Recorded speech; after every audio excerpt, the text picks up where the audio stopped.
Are you overwhelmed by the challenge of personalizing communication for thousands of students? That's where Element 451's AI assistants come in.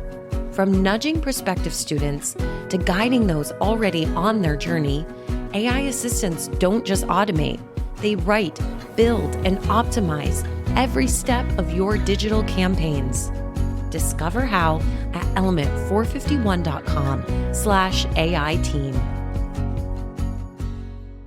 Hit it! That's what I'm talking about. Wait! Okay, now, from the beginning. Hit it, boys. In the dynamic world of higher education, it is easy for the daily grind to overshadow the core mission, serving students. Welcome to Finding Your Why, the Pulse Check series that reignites your passion for higher education. Join us as we chat with inspiring leaders who have found the purpose amidst the challenges of academia. Whether new to the field or a seasoned pro, this series offers valuable insights and practical advice to help you reconnect with your mission and thrive in your higher ed journey. Tune in and reignite your passion for making a lasting impact on students' lives. Hi, Terry. It's so good to see you. Thank you so much for joining me today on this series of Finding Your Why. Thanks, Ken. I'm looking forward to it. I hope we'll find my why. No, I'm just kidding. I'm just kidding. I think we will, and we'll know a lot more about that in the next 30 minutes or so. And, I know you're no stranger to this podcast series and to the Enrollify Network, but when I thought of guests to have on this particular topic, I was like, who has a legacy of just serving higher ed that I can have on the podcast? And you were right there on top of my list. So thank you again. Thank you. Let's go back in time, maybe to when you first started in higher education. And did you know you wanted to be in higher education and that would be your industry or your career of choice when you first started? And what was that feeling like when you found that purpose? Yeah. It's been decades, almost 40 years, actually. Wow. Maybe even a little more than 40 years. Because the first inkling that I had that you could work in higher education and have a career was when I worked as an orientation advisor at University of Maryland, my alma mater.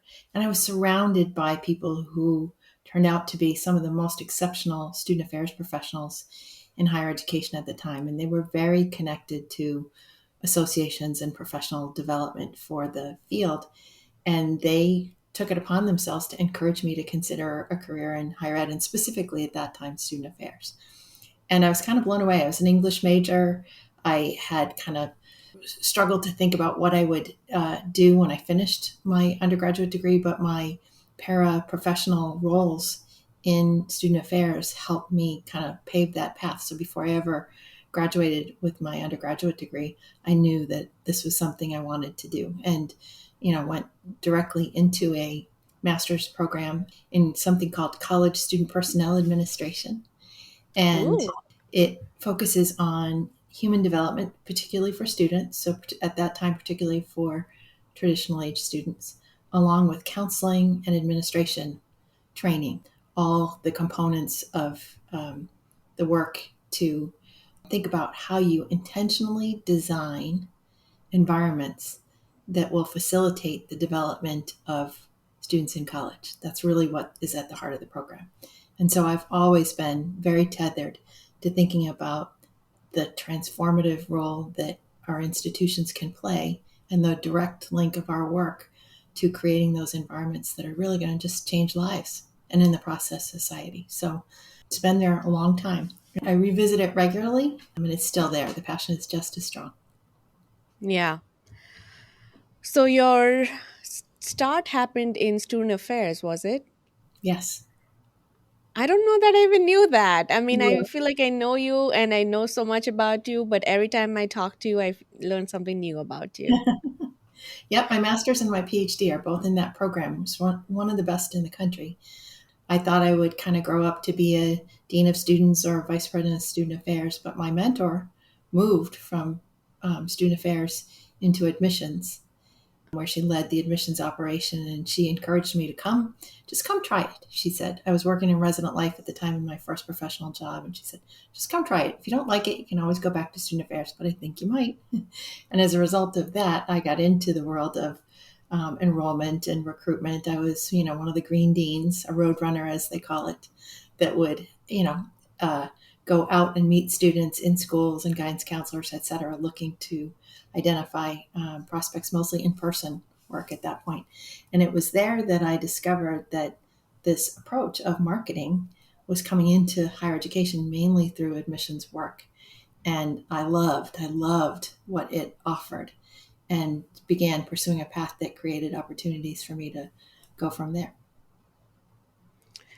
Wonderful. Well, one of the things I've talked about and asked guests about in previous episodes is especially when they are in non-student facing roles, which, sometimes marketing can tend to be, how do they stay connected to that purpose of serving students? So I'm curious, especially as you started out in student affairs and really learned about creating a good environment for students to thrive in and pursue that as your educational journey, and then you talked about becoming head of student affairs, then becoming really the goat of higher ed marketing, if I may say that, which I know I'm not the first one to say that. Has your purpose evolved over the years, and how do you maintain that connective tissue back to the Yeah. betterment of students and student service? I think we lose touch with students to our detriment, right? And to the detriment of the work that we do. So I've always kept myself tethered in some way to a student connection. So I was teaching a course for undergraduate students when I was first in my first marketing role. It was the, how to succeed in college course that many institutions do. It's a, one credit course that you have a cohort Mm. of freshmen that you're teaching. I'm still in touch with many of those students, not all of them, but Oh, many. wow. And they've gone on to be doctors and lawyers and teachers and faculty and all kinds of stuff. Um, but either that or teaching in the master's and PhD program, advising students. When I worked in the admissions office, one of my roles was to be the advisor for the Tampa campus tour guide group, which ended up having a really significant leadership development component. So I've always thought about ways to keep that connection. And it gets harder as you kind of move up the ladder. You have to Mhm. be very intentional about it, but there are ways to do it. And it really does keep you connected in ways that help us. Our work is more authentic, more real, right? Yeah, yeah. For sure. I mean, this is reminiscent of Jamie's episode, Jamie Hunt, and she talked about being sort of a consultant now, but using teaching as a way to stay connected to that purpose. And I think that continues to be something that we all can do in some capacity, even if it doesn't have to be formal teaching, just some sort of mentorship, advising, anything that's not like a formal role, but really finding students that you can connect with, student workers that you can have. If you're on campus, for instance, interns you can hire and Yeah, such. yeah. So, I think yeah, it helps us not get pigeonholed either. yeah. At American University, I was part of a leadership team that included a dean, the head of information technology, and me leading the process of reimagining the student experience. Mm, How to make it more aligned with the strategic goals of the institution, and creating an experience that was satisfying, created a virtuous circle, developed brand loyalty, all of those kinds of things, but in a way that was truly about academic and student affairs. And I would never have gotten tapped to do that if I hadn't stayed. Part of it was my background, but stayed in touch with the experience of students. And when you're doing real marketing work, you are actually helping to shape the experience, not just the promotion, but the experience itself. So, you get invited in if you stay tethered to those student experiences.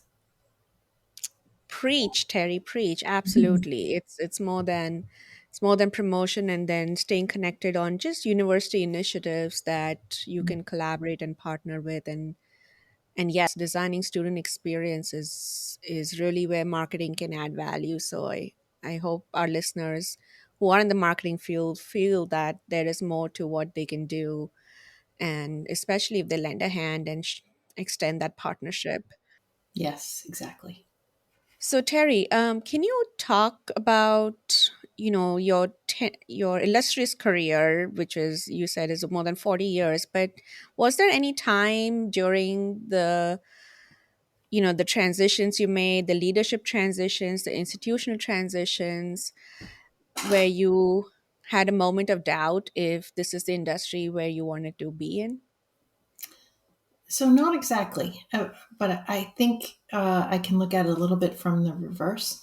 There were Mm-hmm. opportunities that came to me to think about taking what I knew how to do to other sectors. Mm. And I thought about whether those opportunities would give me the kind of motivation and energy and satisfaction that I needed um, in order to be able to, you know, make it a good move. There was a marketing job with a very high profile genetic research company here in the biotech sector in Maryland. There was an opportunity with an online provider, which would have been in education, but in the Mm-hmm. for-profit sector. So a few times I've had occasion to stop and think, and I can never get to the point where the mission matters as much to Mm. me. Those other things are very compelling in their own ways, but higher education has always spoken to me. It was important for me. It was important for my family. I see it in so many of my former students that it'd be hard to beat that. But I will say that I know that there are times when the work is very, very difficult or the circumstances are difficult. This last year was a humdinger. It Oh has yeah. for so many people. And while I am at Case now and I wasn't directly involved, I had kind of a bird's eye view of how it was affecting so many, not just in the US, but across the world with the pressures that we're facing. And it would give lots of people pause about, do I really want to do this? And in preparation for this, Ken, I thought back to the period in the late 1960s. I was young then, I was not in college then, but my mentors who worked in student affairs and in higher ed more broadly, some on the academic sector, are all folks who lived through that period. And they stayed in higher education and they talked about it being difficult. And they talked about Mm-hmm. it being really a pivot point that changed higher education really dramatically in some significant ways. And good things came out of it. So I do think if you take the long view, things go in cycles. I don't believe that this represents an inevitable decline and it will never be a good, satisfying place to work again. There are too many people that still want to do it.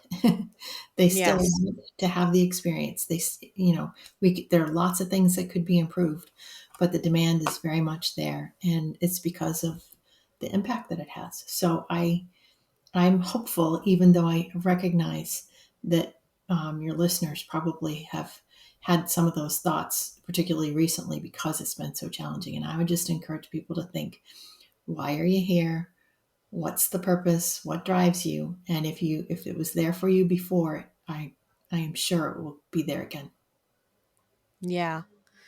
So well said. I mean, that really becomes difficult to keep front and center during those times. Yeah. It's, when things are coming at you and just when you think you've crossed one hurdle, there's another, and so on and so forth. I think that long-term view is important, but at the same time, I do think it's incumbent on leadership too to continue to highlight that and continue to motivate their teams and especially early mid-career professionals to help them understand that yes, this is a time in history, but we can all pave the way and we can all shape what it is to come, and that is pretty exciting to me. And if I Yeah. can articulate that on a ongoing basis with my team, I do feel a sense of sort of renewed energy and passion.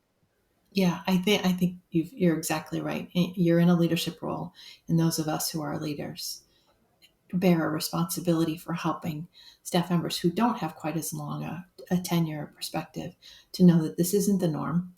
And Mhm. there are ways to reconnect to your purpose in ways that'll help you get through it, and that it's, you know, a worthwhile, a worthy endeavor, I guess would be the best way to say it. So, Terry, I know that, speaking of higher education being worthy, that is a question that has been raised not in higher education as much, but outside of higher ed too.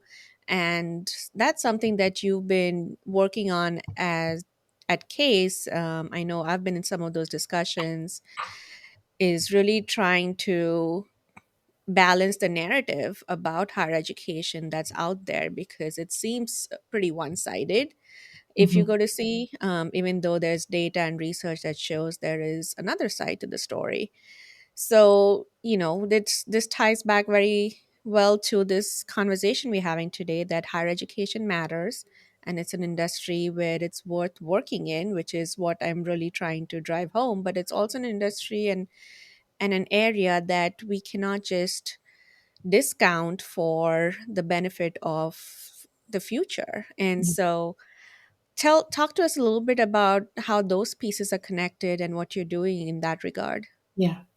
So I mentioned a few minutes ago that in my role at Case, I get to see broadly, not just across the United States, but really around the world, how the environment for higher education and for independent schools too is being affected by the climate that we're living in. And I think that's worth understanding because it can help create a mindset that you can manage in this environment. So, what we know is that through conversations with the equivalent of the American Council on Education, which we have in the US, of course, and Universities UK, and groupings of institutions in Australia, and a similar group in NUIS in Mexico. There are consortia or collaborations among institutions of higher education. By virtue of hearing from these consortia around the world, we have recognized that both on the left and the right, there's an incentive to attack higher education because it motivates and energizes the base without any political Mm, entity. And that's because there is no constituency who will make an elected official pay for it if they attack higher education. And we've been sitting around for so long, just benefiting from the sense of an inherent good that we haven't been in a political stance to defend that, right? So first of all, understand that it's happening. It's happening not just in the U.S., both left and the right.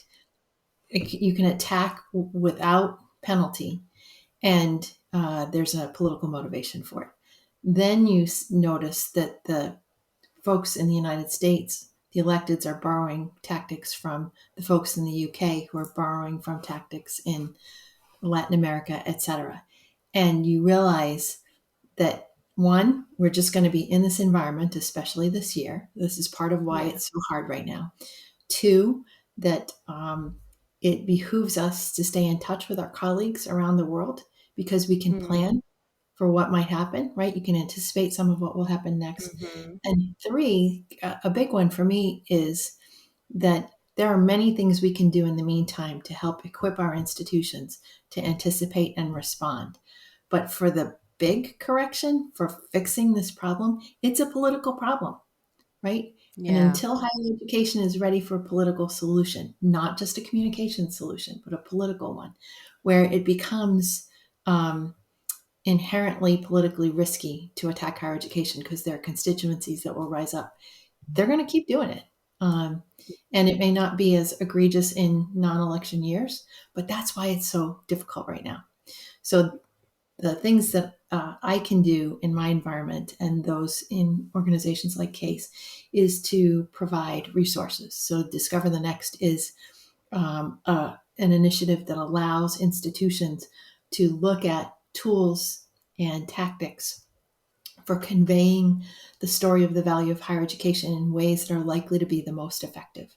And it both expands in terms of the messaging platform. There are things that drive support for higher education that fall into four pillars, and there are ways of doing it that are more effective in terms of tactics than others. So we've created this hub for practices at institutions who are participating with us to see what those tools are like. And you're welcome to take a look at them at discoverthenext.org. Hey, it's Mallory. Element 451 is hosting the AI Engage Summit on October 29th and 30th. This free virtual event brings together leaders, innovators, and many of your favorite Enrollify creators to explore AI's impact on student engagement, enrollment marketing, and institutional success. We're packing the schedule with real examples and case studies so you leave knowing how to harness AI to drive meaningful change at your institution. Whether you're looking to enhance student outcomes, optimize enrollment marketing, or simply stay ahead of the curve, the AI Engage Summit is your gateway to the next level of higher education innovation. Registration is free. Visit element451.com to save your spot. Now, back to the show. The other thing we can do is, provide webinars, collections of resources. When the activities that happened around donors taking a very activist stance on campuses about what presidents should or should not be saying in their public remarks related to the Israel-Gaza war. Mhm. There's a whole set of expertise that CASE can offer about what it means to be a donor. What is the definition of a gift? What should be in your gift agreements so that the donor understands what is received and what is, the benefits that accrue by virtue of giving a gift. There are standards for good donor stewardship. So there's a whole set of tools for just that issue that can come into play to help you get better prepared for those kinds of issues. So you can have a conversation with a donor that says, your gift was given in this regard. I'm not going to repeat the whole conversation, but the resources have to do with this is the boundary for the impact of your gift. And it should not intrude into the management of the institution. Now, the reality of the relationship is still important, but there's a whole set of resources there to help presidents, advancement officers, communications officers look at what those standards are and set some boundaries, which can help the next time this comes up. There are all kinds of tools for preparing for a crisis or thinking through what you need to do when something hits on the campus. And we've got Oh, all of yeah. those collected and available. So CASE has a role to both anticipate and provide resources to a number of institutions who are members when something like this hits several institutions at the same time. Yeah.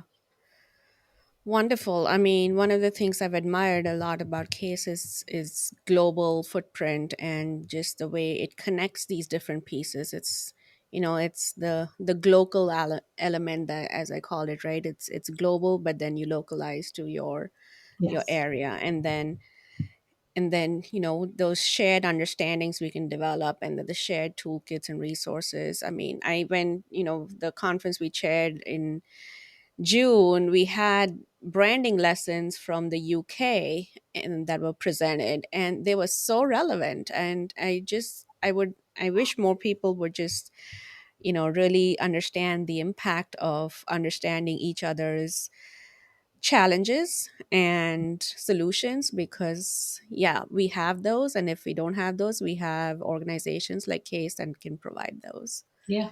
And it's really, there's been no better time post pandemic. It's easy to connect with people from around the world. If you can get past the time zone Yes. differences, the rest is easy, right? And there's such good work happening in our field all over the world. And Yes. the circumstances in some ways are very much the same, in other ways, really different and instructive. But Yeah. connecting with someone who's in a similar place in their institution's development of brand, but in a different part of the world, can be very instructive. And speaking about global events and things that we can learn from each other, one of the things that united us more than anything, unfortunately, in this case, was the global pandemic. And that was a very reflective time for a lot of people who had picked any career for that matter, including those in higher education. Was there a time for you during that period, or perhaps any other time? And I can't remember if you were at Case or if you were at an institution during the pandemic where you also had a moment and perhaps were thinking, is this the place for me? Is this the industry for me? Should I be looking elsewhere? Should I find meaning elsewhere? So I was at Stony Brook University in Long Island. Oh, that's right. When they came back after the break the following year with a new president. And that was the period in which we were communicating every day and thinking about social distancing in classrooms and vaccinations and all testing and all that insanity. I wasn't And there. Stony Brook was in New York, and that was where really a lot of this hubbub started, and a lot of the cases, and a lot Yes. of the, Yeah. yeah, Our yeah. hospital was just in the thick of it. It was very, very difficult. So I remember that period. I don't think I've ever been in anything like it. I mean, let's hope a global pandemic is a once in a century Yes. experience. I can think of one other time when this is in the period when issues happened in Ferguson, Missouri, and then we started to see all of the killings of Black community Mm, members very mhm, unjustly gave rise to the real visibility of Black Lives Matter movement. And there was an unbelievably racist incident at American University mm, where I worked that extended for quite a period. It was so sensational and so ugly that it lasted for months, despite our best efforts getting crisis help and a number of other things to try and get it in a healing place. Um, that was pretty rough. And I think I turned to my team in part for resilience. You know, mhm, if you have a cohesive team that's all on the same page about what we're trying to do, you can turn to each other when things are very difficult. They certainly were turning to me, I know. I had affirmation that it was not just happening on my campus. Of course, that particular incident was, right. related to our campus, but there were episodes happening, difficult, very difficult, harmful episodes happening in lots of other places. So it didn't feel like I was working for a bad place that was particularly egregious in this Mhm, regard. And I kind of always respond to what is it I can do to make it better? mhm, What role can I play? What role can my team play? So that allowed me to get through that difficult time, I think. I remember being exhausted afterwards in the yeah. same way that many of us were exhausted after COVID. That's the point at which I decided to take the sabbatical for 6 months and write a book, self funded sabbatical. Took on new roles that were rewarding. So, being the chair of the board of CASE was a once in a lifetime opportunity. Just gave me Mhm. opportunities to refresh and see things from a little bit different point of view. And I know those roles might not be available to your listeners, but there's something in your lives that's related to higher education that you can turn and pivot, or a group of people for whom you depend on, time to be resilient and refresh. Those always help me. And so I'd be encouraging people to look for those while we're going through this difficult time. Well, speaking of words of wisdom for people in higher ed roles and higher ed marketing roles, there's a lot being asked of them and us daily. I think we came from a point where you will remember this, where it was like, can't say marketing, can't use marketing, Yeah. can't propose marketing as a solution, and such, and making the case for marketing at the table, to the point where now it's like everyone and everything needs marketing. Hmm. And maybe the pendulum swung too far, but I'd rather be on this side than the other side, where where it's like we matter. But I think now we are in the position where it's like everything, there's just a lot, the Yeah. challenges continue to increase, and it's all additive, right? It's nothing is like really going away per se.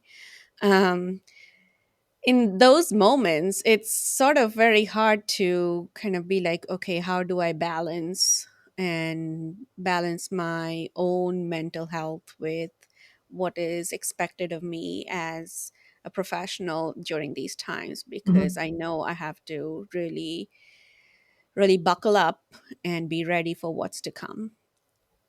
And that can be also a little bit of like, all right, you have you talked about taking a sabbatical. I have guests that who have talked about that. You might have heard Tom Chesney's story where he was a president and he stepped away Yep. just to reevaluate and reflect. Is that what you think is perhaps the best course of action when people are starting to feel like they're at their tipping point?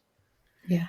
Well, I recognize it's a privilege to be able to go take Correct. 6 months, right? I couldn't have done that early in my career. Absolutely not. But there's an equivalent of that wherever you are, somewhere that might not be as long, but it's a way of stopping to take stock and get involved in something that gets you Mm-hmm. jazzed and renewed and refreshed. It's important to stop and recognize that you need this opportunity to refresh and renew and Mm-hmm. look around to see what options you have for the things that give you that kind of resilience and energy and see how you can do them on a micro level. One of the things that has always helped me is working on something that's original. Mm. I joked about the OG, or the goat, um, but that's what really gets me jazzed, and it always has. So I've always found I was the first marketing director of my institution, my alma mater. Most of my jobs didn't exist before I ever took them.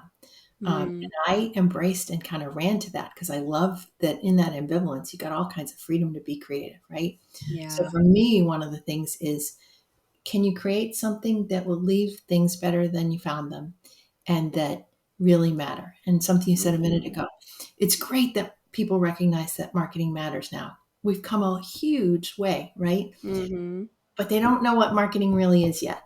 So they've got True. the concept limited to good strategic communication and promotion. So the next piece of advice is to look for ways to help demonstrate that marketing has a strategic function that builds value. It goes back to the message of the book, right? And so Yes. where can you do that? Right now for me at Case, it's working with 10 thought leaders from across the country to build this new framework for brand and reputation metrics in education, something that's never existed before, that Mm. Case has tried a couple times to do, and we think we've cracked the nut. We're very excited. That was a blast. It was a really hard thing to work on, but a blast to work on. And people are Yeah. so proud, those that helped to create it, the stage that we are now. And when we're presenting it to colleagues around the world, they use words like, this is a game changer. This is going to help me with credibility back on my campus for the importance of my work. This is legitimacy. That will keep me jazzed for the Wow. next year. Find something that renews your passion and it'll help you get through the hard stuff. Yes. Find something that brings back the jazz. Yes. Yeah, I that's where I talk to my team a lot. It's like what is it that you really enjoy doing? And also like, you know, volunteer roles for me is my jazz. It's like it's my point where I start to feel like, okay, I'm getting in a lot in the day to day, and I need a broader view. I need to, and somebody was asking me like, what do you do for fun and what are your hobbies? I'm like, I volunteer. And they're like, no, no, no. I was like, oh, yeah, okay.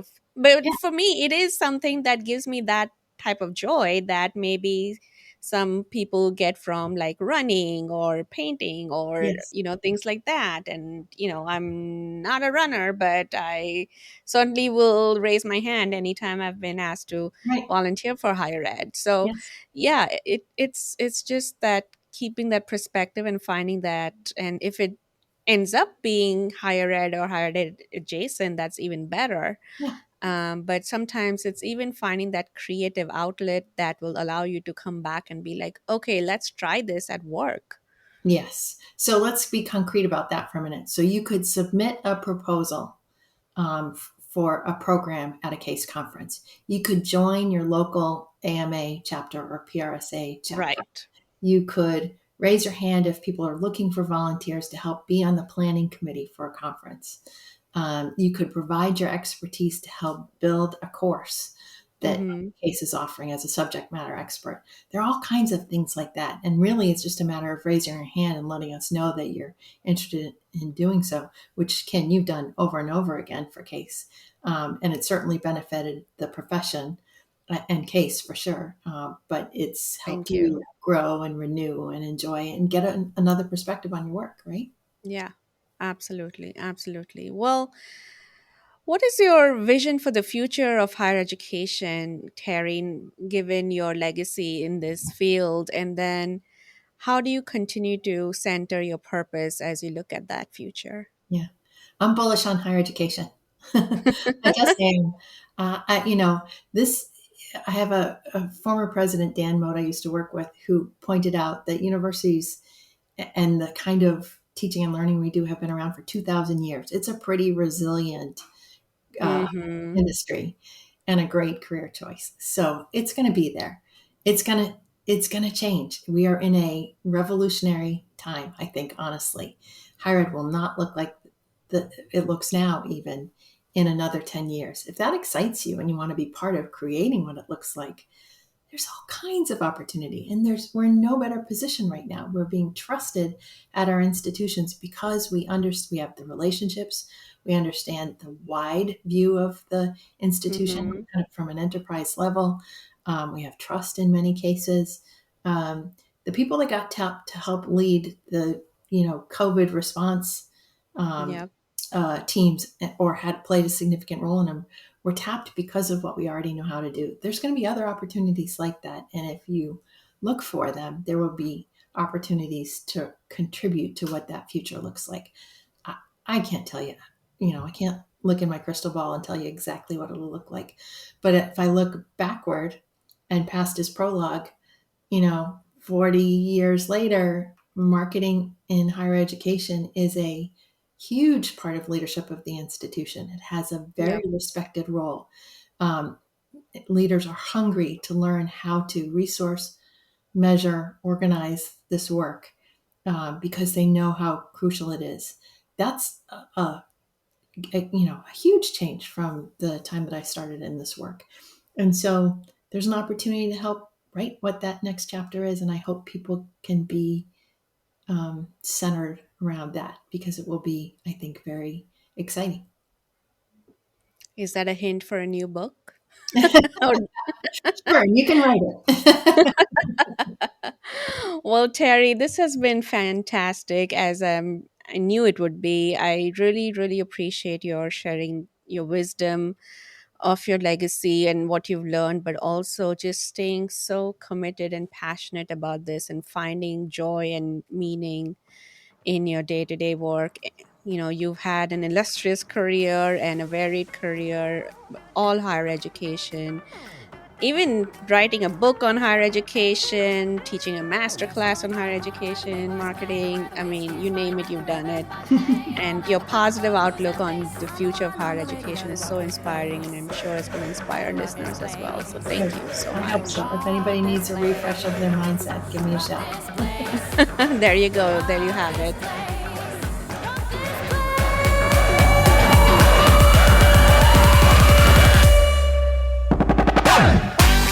This Pulse Check mini-series has been brought to you by Element 451, the next generation AI student engagement platform helping institutions create meaningful and personalized interactions with students. Learn more at element451.com.